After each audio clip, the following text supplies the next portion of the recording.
Anyway, I wanted to tell you another thing too. My my grandpa, which was your grandpa's father, um, worked at the post office in Salt Lake, and so did my dad. And my mom was pregnant with me. And on the way home, my grandpa said, "Let's stop at that West Side Bakery, which was down by West High." He said, "Let's buy some stuff for Norma." So they stopped and bought some sweet rolls and stuff. On the way home, Dad said, "Dad, Uncle Farrell and I are going to go down to Bountiful Lumber and rip some material. Do you want to come down and watch us?" He said, "Yeah, I'd like to do that." So they went down there, and your grandpa was pushing wood through the saw, table saw. And my grandpa was just kind of standing off to the side. Well, there was a little piece of wood that was bouncing on the saw. And Dad said I could have flipped it off.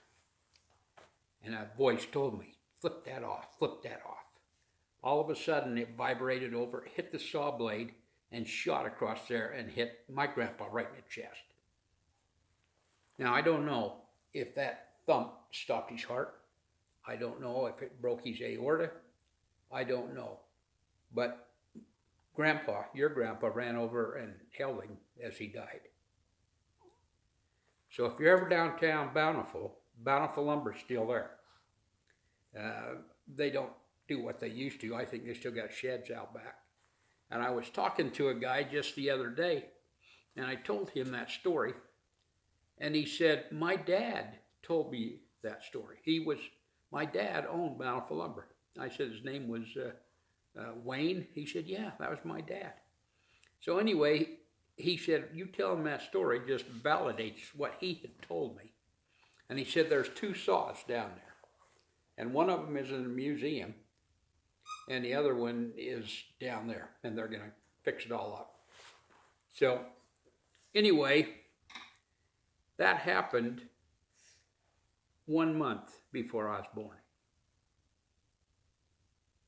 So a lot of years later, my dad said to me, "You know, your grandpa would have really liked you." Well, ever since that, I've thought I like him.